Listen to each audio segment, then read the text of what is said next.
Hello po, turuan ko po kayo kung paano balat ng mani na hindi magsakit ang inyong mga daliri sa di ba, kadalasan ganito natin nalinisan yung mani, ganyan, di ba?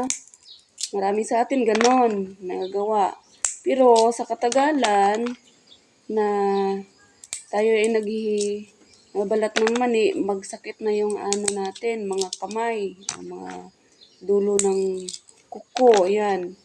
Malayo na isang oras nito, masakit yung ating mga dulo ng daliri, ng kuko, ganon. Pero, turuan ko kayo kung paano na hindi magsakit yung ating mga kamay sa pagbabalat ng mani.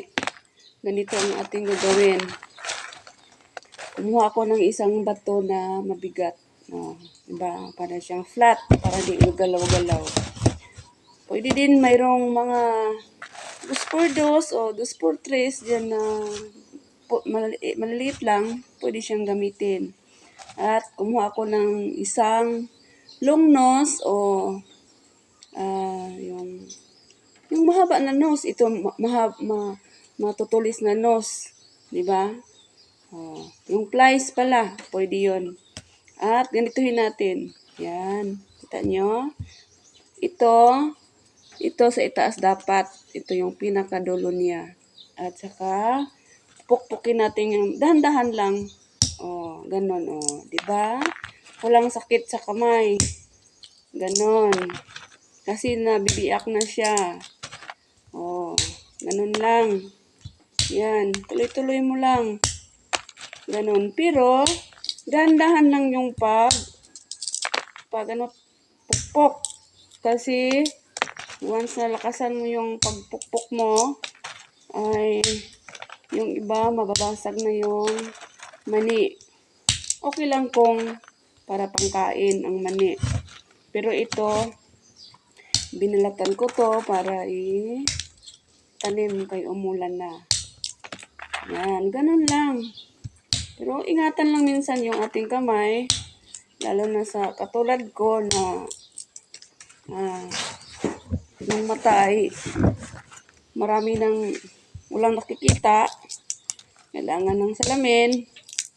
Yan. Minsan yung kamay ko ang mapukpok ko, hindi ang mani.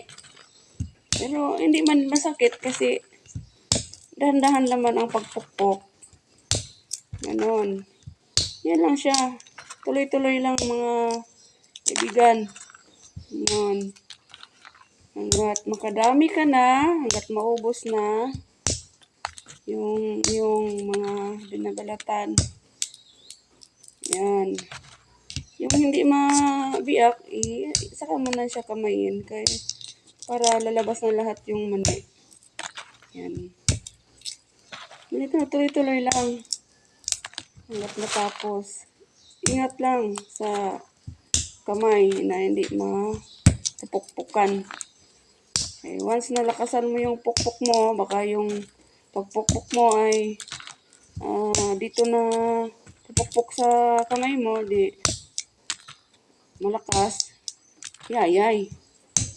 Di ba? Ito, mga maliit, di ba? Paglakasan mo yan, mabasag yan. Yun siya.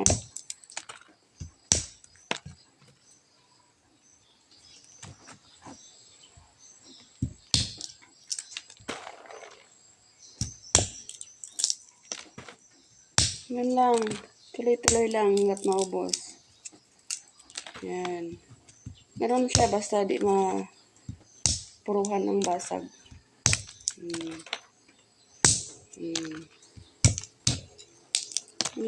Ganyan lang. Dapat nakatingala talaga siya para madali siyang mabuksan. Ganun lang.